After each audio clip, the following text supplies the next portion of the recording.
더마카와 함께 시선 집중의 문을 열겠습니다. 어서 오세요. 네, 안녕하세요. 더마카입니다. 미니로 양영희 님이 6월 첫날 시선 집중과 함께 합니다 라고 해주셨는데 벌써 6월이에요. 그러게요. 네, 뭐 6월 첫날 인사해 주신 분들 많으신데요.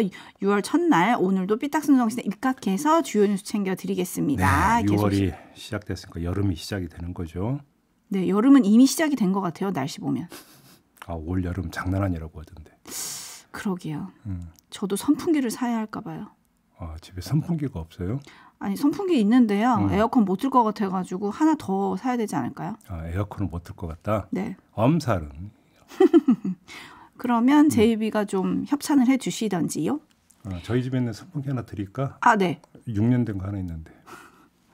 네, 뭐 새 거는 안 사주셔도 중고라도 주는 게 어디예요. 네. 제이비의 나눔 기꺼이 받겠고요. 대전고수님, 좋은 아침입니다. 이 글 소개 꼭 부탁드립니다. 제주 여행 때 김종배의 시선 집중으로 인연이 된 제주 수월봉의 장용기 사장님 잘 계시죠? 오늘도 변함없이 이 방송 듣고 계시죠? 이 방송 들으시면 꼭 좋아요, 구독 눌러주시고요. 제주도민 100명 이상에게 전파하셔야 됩니다. 라고. 저번에 혹시 저한테 연락 주셨던 그분이신가요? 맞아요. 제주 여행 중이라는. 네. 어떻게 다금바리는 드셨습니까? 아니, 그거보다 더 중요한 일을 하셨잖아요. 저희 프로그램을 제주 수월봉에 계시는 장용기 사장님에게 전파하셨다는 거 아니겠습니까? 아, 예. 아, 사장님이시면 가게를 운영하시나? 뭔가? 그죠? 또 횟집일까 봐요. 아니요. 가게 내 것이면 어떨까 싶어서. 아, 현수막. 그렇죠. 아니, 뭐 현수막까지는 안 바르고 그냥 시선 좀 이렇게 하나 이렇게 해서 붙이면 어떨까 싶어서. 아, 그렇구나. 왜 저는 이렇게 갈수록 뻔뻔해질까요? 그러니까요. 갈수록 뻔뻔해지고 계시네요. 네. 네, 이은하님. 아닙니다. 네, 여기까지만 소개를 하고요. 오랜만에 AS 타임 할까요? 아니, 그러면 이은하님이 섭섭해하시지 이름까지 불러놓고 그냥 넘어가면. 아, 제가 다른 아이템에서 소개하려고 꼽아놓은 거를 제가 먼저 읽은 거예요. 잠시 후에 소개해드리겠습니다. 기대해 주셔도 좋습니다. 예. 네, 오랜만에 AS 타임 할 게 있습니다. 네.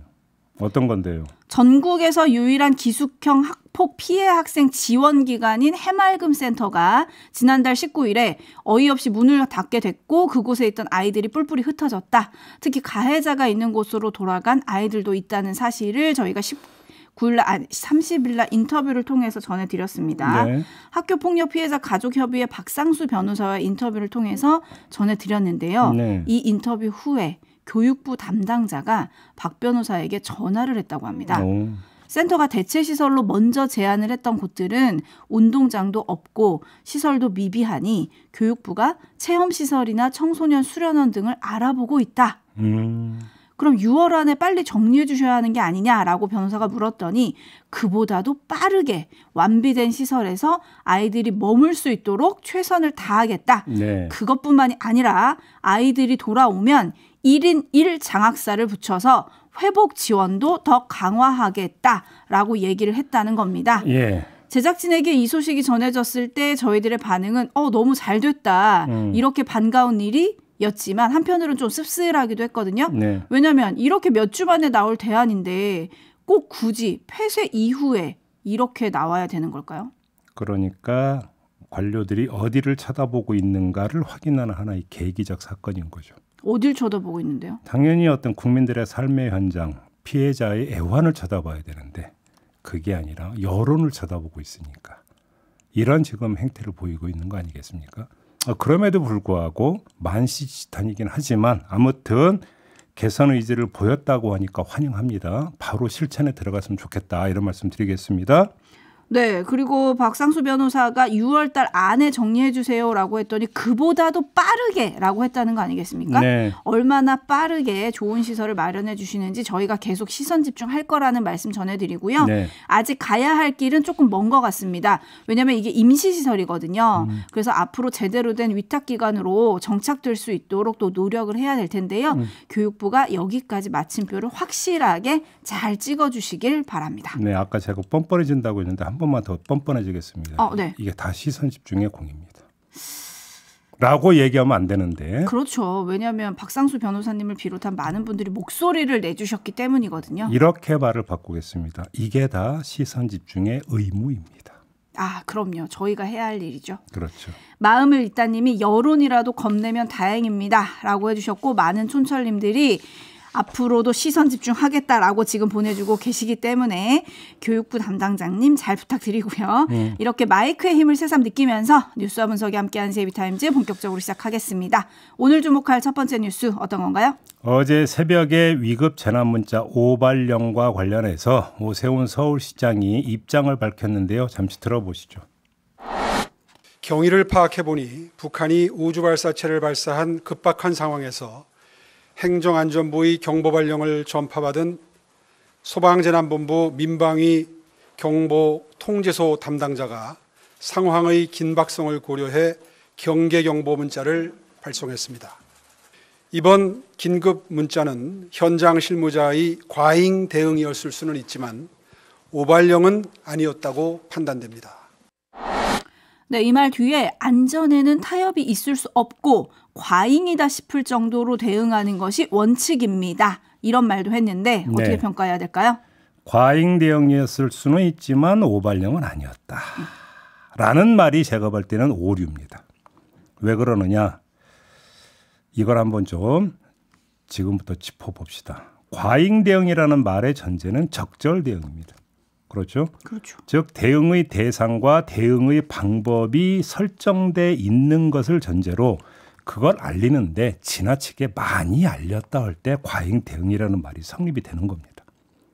하지만 서울시 문자엔 이게 없었습니다.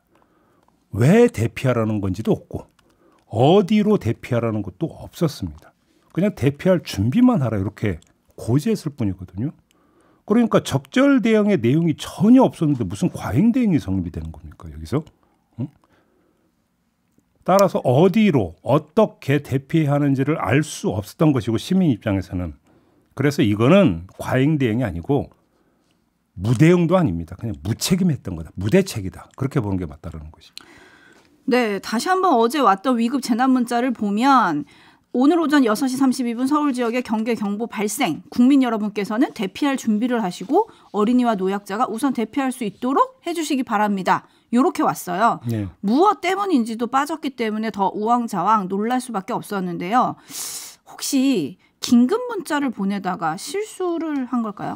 그게 아닌 게 파악된 경위를 보면 이래요. 그러니까 어제 오전 6시 30분쯤에 행정안전부 중앙민방위통제소에서 현재 시각 백령면 대청면의 실제 경계 경보 발령, 경보 미수신 지역은 자체적으로 실제 경계 경보를 발령이라는 지령 방송을 했다는 거고요. 서울시 민방위 경보통제소에서 확인차 행안부에 전화를 했지만 연락이 닿지 않았고 2분 뒤에 자체 판단으로 경계 경보를 발령했다라는 겁니다. 그러니까 위급 재난 문자를 송신하던 그 순간에 서울시 스스로 어떤 재난인지 알지 못했다는 얘기예요. 이렇게 돼버리면. 그러니까 저런 문자를 보낸 겁니다.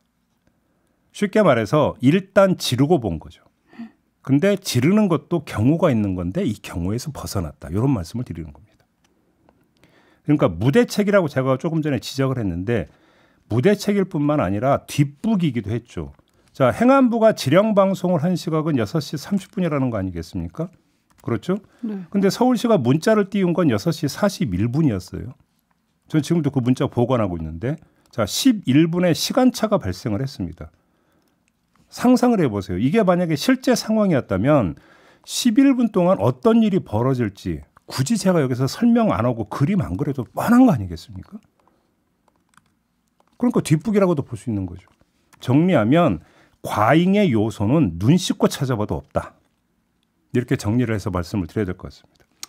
네, 지금 많은 분들이 의견을 보내주고 계신데요. 환장의 커플님이 어제 버스 안에서 경고음 장난 아니었습니다. 얼마나 놀라셨을까요? 그죠? 네. 에라이님, 어디로 대피합니까? 이불 속으로 가나요? 라고 해주셨고, SM리우님, 내용은 과잉이 아닌데요? 라고 해주셨고, 이은하님, 아까 소개하려다만 이은하님, 과잉 대응은 이태원 참사 일어나기 전에 그 현장에서 했으면 얼마나 좋았을까요?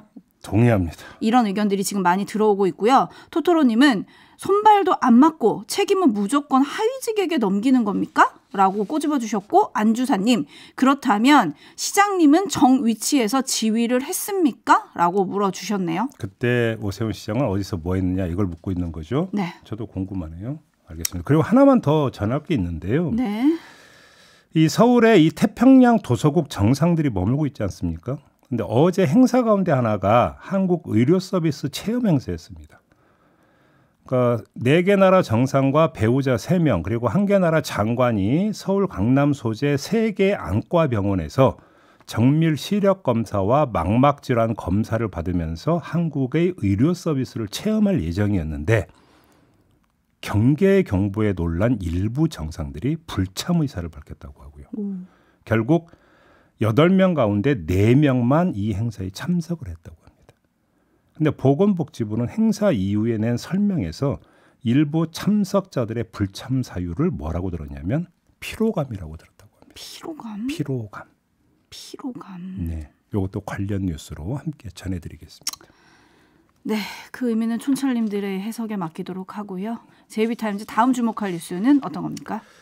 후쿠시마 오염수 시찰단장인 유국희 원자력안전위원장이 어제 활동 결과 브리핑을 했습니다.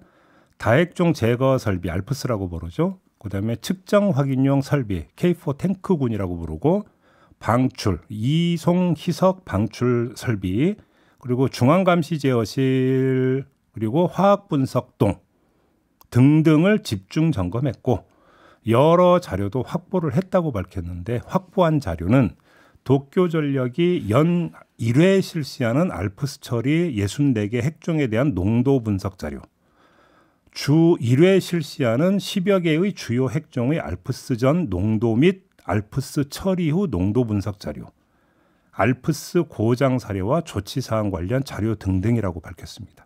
유국희 단장의 말 잠깐 들어보시죠. 저희들이 확보한 자료에 대해서는 각각의 농도치가 있기 때문에 이 부분은 저희들이 정밀 분석이 필요합니다. 이 부분을 정밀 분석하고 또 IAEA가 확증 모니터링 프로그램으로 시료를 채취해서 검증하고 있는 부분이 있습니다. 저희도 원자력 안전기술원이 참여해서 시료 분석을 하고 있는데요. 이 분석 결과까지도 참고를 해서 종합적으로 알프스에 대한 핵종 제거 능력을 확인할 계획으로 있습니다. 네, 2788님이 후쿠시마 오염수에 대해서 과잉 대응하세요. 이런 주문 문자를 보내주셨는데 지금 JB의 설명과 유국희 단장의 설명 좀 복잡합니다. 간단하게 좀 짚어주실까요? 두 개로 나눠서 한번 봅시다. 먼저 자료 부분인데요.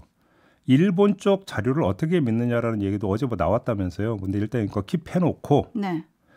요걸 한번 봅시다. 유국희 단장의 말에서 확인할 수 있는 건 분석하는 데 시간이 필요하다는 겁니다. IAEA 국제원자력기구 시료 분석 결과까지 참고하려면 시간이 더 필요하다는 겁니다. 정리하면 어떤 얘기가 되는 겁니까? IAEA의 최종 점검 결과를 뒤따라 가겠다라는 간접적 의사표시로 해석할 여지가 다분한 발언입니다. 그럴 거면 왜 갔냐? 그냥 IAEA 최종 검증 결과 보고서나 기다리고 있지라는 말이 다시 튀어나올 수밖에 없다. 이 말씀을 드리도록 하겠고요. 두 번째, 시설 점검 부문인데 유국희 단장의 말을 들으면 설치된 걸 확인했다라는 겁니다. 근데 중요한 건 그게 아니죠. 잘 작동하는 걸 확인했다가 나와야 되는 겁니다. 그렇지 않습니까? 더 엄밀하게 말하면 고장 나지 않을 거라는 걸 확인했다가 돼야 됩니다. 왜?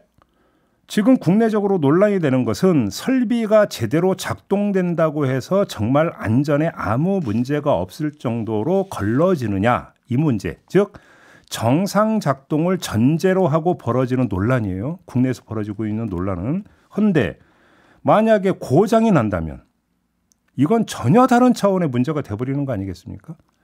그래서 시찰단이 확보했다는 자료 가운데 고장 사례와 조치 사항 관련 자료에 저는 개인적으로 눈길이 가는데 이걸 두고는 이 말을 안 할 수가 없습니다. 일본 자료를 정말 믿어도 되느냐는 말. 아까 킵해놨던 요 얘기를 안 할 수가 없는 건데 그 자료엔 예상치 못한 고장, 그다음에 제어불능의 고장 가능성이 제대로 과연 언급돼 있을까라고 하는 의구심이 들 수밖에 없죠. 그런 내용이 기술되어 있다면 오염수 방류 얘기는 아예 꺼낼 수도 없는 것이기 때문입니다. 그래서 종합해서 말씀을 드리면 뭐 하나 딱 떨어지는 게 없다. 이게 시찰단 활동 결과인 것 같다. 이런 말씀입니다. 하지만 한덕수 총리는 이번 시찰단 활동에 대해서 굉장히 괜찮았다고 생각한다. 만족스러웠다. 이런 평가를 했습니다. 네. 그러면서 민간 전문위원들의 역할을 강조했는데요. 직접 들어보시죠. 방류의 절차, 또 검사의 그런 시설, 방사능을 분석하는 데 그런 것들을 면밀하게 볼 수 있는 그런 기회가 있었고, 또 이번에 일본에 가서 우리가 새로 요청을 해서 받는 이런 자료 같은 것들을 분석을 하는 데에도 우리 아마 민간 전문위원들의 좀 역할도 좀 필요하지 않나 이렇게 좀 생각을 하고 있고요. 이 모든 것의 베이스는 역시 과학이어야 된다고 생각합니다. 모든 것의 기초는 역시 과학이어야 된다고 생각합니다. 라고 얘기를 했어요. 그리고 어제 IAEA가 6번째 중간 보고서를 공개를 했는데 일본 오염수의 분석법이 정확하고 정밀하다. 이런 내용이 담겼습니다. 네. 근데 한덕수 총리의 평가에 대해서 한 말씀만 드리면 이런 걸 두고 뭐라고 하냐면 자화자찬이라고 하는 거거든요. 정부가 시찰단 꾸려서 보낸 거고 정부의 내각을 통할하는 사람이 국무총리이니까 국무총리의 평가는 제3자의 엄밀한 객관적 평가가 아니라 자화자찬에 해당이 된다. 이 점만 확인하고 넘어가겠습니다. 그걸로 국민의 신뢰를 담보할 수 있을지 이것도 시선 집중하겠습니다. 네. JB타임즈 다음 주목할 뉴스 어떤 건가요? 정부 여당이 김문수 경제사회노동위원회 위원장 교체 필요성에 대해서 논의를 했다고 한겨레가 보도를 했는데요. 정부 여당이 어제 국회에서 노동개혁 특위 확대 회의를 열었거든요. 근데 이 자리에 참석한 윤재호 국민의 원내대표가 한국노총과 관계를 복원할 필요가 있다고 말을 했고 김형동 의원 등은 한국노총의 참여를 통한 경사노위 정상화가 선행될 필요가 있다. 이렇게 말을 했다고 하는데 이게 김문수 경사노위 위원장 교체와 무슨 상관이 있느냐. 그거는 민주노총이나 한국노총이 경사노위에 대해서 어떤 입장을 계속 피력해 왔는지 이걸 확인해 보면 되는 것이죠. 네. 한국노총은 정부의 반노동 정책에 반발하면서 대화에 참여하지 않고 있습니다. 그래서 민주노총은 몰라도 한국노총하고는 관계를 복원해야 된다. 아마 이런 차원에서 접근을 하고 있는 것 같은데 이 문제와 관련해서는 저희가 3부에 여기도 이슈에서 전해드릴 그 예정인데 어제 무슨 일이 있었습니까? 경찰이 곤봉으로 노동자를 때려가지고 철철 피 흘리는 장면이 뉴스를 탔습니다. 네. 그 노동자가 소속되어 있는 상급단체가 바로 한국노총입니다. 그래서 한국노총은 정부에게 강력한 대정부 투쟁을 선언을 했죠. 그래서 한국노총이 바로 대정부 투쟁을 어제 선언을 했거든요. 이런 상태에서 과연 한국노총과의 관계 복원이 가능하겠느냐. 일단 따로 떼어놓고 김문수 경사노위 위원장의 임명의 적절성, 그다음에 임명된 후에 그 위원장의 활동의 내역에 대한 평가는 저는 정부 여당이 교체 필요성을 언급하는 이유가 여기에 있다면 저는 여기에 대해서는 동의할 수도 있을 것 같습니다. 그 자체로는. 근데 그것이 한국노총과의 관계를 복원하기 위한 카드라고 한다면 이야기가 좀 달라질 수도 있다. 다시 말해서 떡 줄 사람은 생각도 안 하는데 김칫국 마시는 것일 수도 있다. 이런 얘기도 성립이 될 수 있다는 것입니다. 돌아가는 상황을 보면. 네, 사람 하나의 문제냐 아니면 정부의 노동 정책 그리고 노동을 대하는 태도와 인식의 문제냐 이렇게 좀 나눠볼 수 있을 것 같은데요. 바로 그 지점에서 그 정부의 노동 정책에 대한 평가에 최일선에 있는 게 노동 단체 아니겠습니까? 그렇죠. 근데 만약에 한국노총을 끌어들여 가지고 민주노총과 다른 입장을 표명을 한다면 정부의 노동 개혁 여론 환경에 도움이 된다. 이렇게 지금 접근하고 있는 거 아니겠습니까? 근데 한국노총도 정부의 노동 정책에 문제가 있다고 지금 보고 있는 거 아니겠습니까? 거기다가 사건이 있었다는 것이죠. 그래서 쉽지 않을 것 같다. 이런 말씀을 드리는 겁니다. 네. 자, JB타임즈 오늘은 이렇게 마무리하겠습니다. 더마카 수고하셨습니다. 고맙습니다.